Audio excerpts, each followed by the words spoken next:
आज तक आपकी आवाज।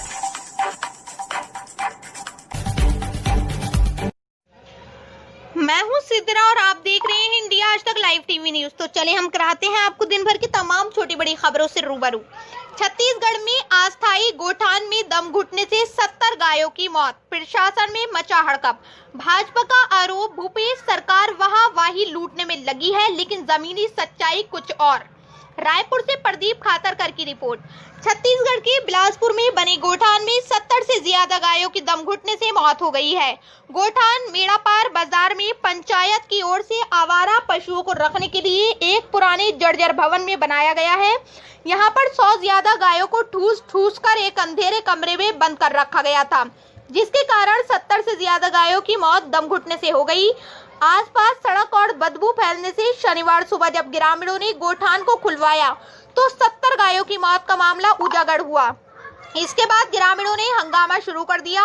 घटना की जानकारी लगते ही पुलिस और प्रशासन के आला अधिकारी भी मौके पर पहुंच गए। गायों के शवों को ट्रैक्टर के जरिए कमरे से बाहर निकाला गया। ग्रामीणों ने गायों की मौत के लिए पंचायत प्रतिनिधियों को जिम्मेदार ठहरा रहे हैं। गोठान में हुई 70 गायों की मौत के बाद प्रदेश की राजनीति भी गर्मा रही है। भाजपा ने भूपेश सरकार पर लापरवाही का आरोप लगाना शुरू कर दिया है। भाजपा के नेता प्रतिपक्ष धर्मलाल कौशिक ने भूपेश सरकार से सवाल करते हुए पूछा कि 70 गायों की मौत के लिए जिम्मेदार कौन है। प्रदेश सरकार पशुधन रक्षा को लेकर केवल वाहवाही लूट रही है, जमीनी स्तर पर हालात गंभीर है। नेता प्रतिपक्ष कौशिक ने पशुपालकों को मुआवजा देने की मांग भी सरकार से की है। बहुत सारे बैल को, मवेशी को एक कमरे में छोटा सा 70 से 80 के बीच में बंद किया गया था। उसके बाद मैं शाम को करीब 6 बजे चाबी मांगने गया था, चाबी नहीं दिया सरपंच, और सरपंच और पंच के द्वारा ही पूरा गरवा को बंद किया गया है। नाम का है चंद्रशेखर बघेल। मेरा एक बैल था और एक छोटा सा बछवा। तखतपुर विधानसभा ग्राम बेड़पार में लगभग 50 से ऊपर गाय की मौत हुई है। पूरे वहाँ गांव में उस बात को लेकर के शोक संतप्त है, पूरे गांववासी आक्रोशित है। बड़ी घटना है और इस घटना को लेकर के जिस प्रकार से लोगों के मन में सरकार के प्रति आक्रोश है। 2 दिन पहले बिलासपुर के शासकीय गौठान में इसी प्रकार की घटना हुई थी, जहां पर गाय की मौत हुई थी। एक तरफ सरकार के द्वारा गोधन योजना को लेकर के ढिंढोरा पीटी जा रही है, और दूसरी तरफ जिस प्रकार से ये बड़े हादसे हुए हैं, पूरे क्षेत्र में लेकर के इसको आक्रोशित है। इसकी संपूर्ण जांच होनी चाहिए।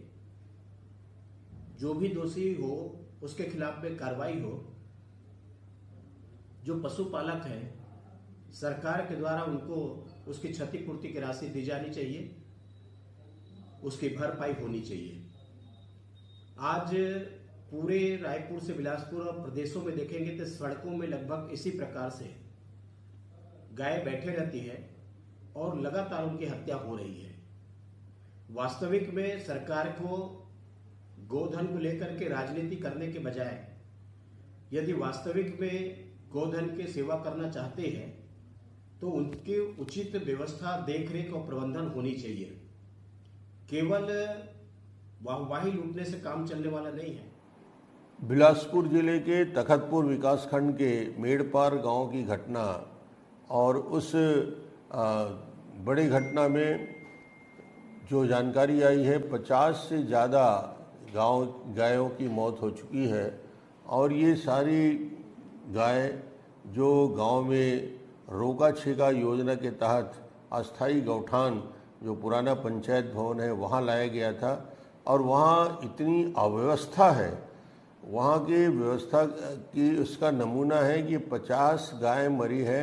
वहाँ न भूसा है, न पैरा है, न किसी प्रकार का चारा है, न पानी की व्यवस्था है।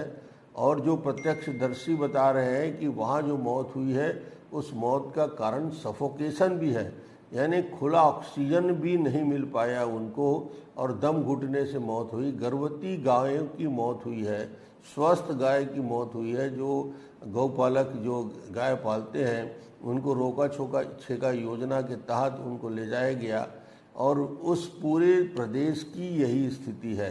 प्रदेश में भी सारे गौठान इनके जितने बनाए हैं 25-25 लाख लगा के, उसके छत शेड गिर चुके हैं। जो इन्होंने अस्थायी रूप से शेड बनाए थे, बाउंड्री वाल ध्वस्त हो चुका है, पानी भरा हुआ है, वहाँ बैठने की जगह भी नहीं है और रोका छेका करके सब गाय को पकड़ के वहाँ ले जाते हैं।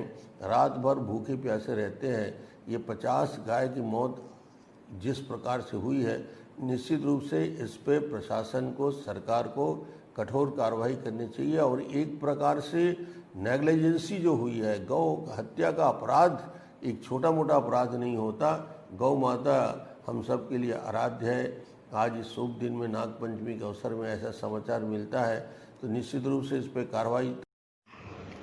इंडिया आज तक टीवी लाइव खबरों के साथ बने रहें। लाइक करें, शेयर करें, कमेंट्स करें और सब्सक्राइब करें।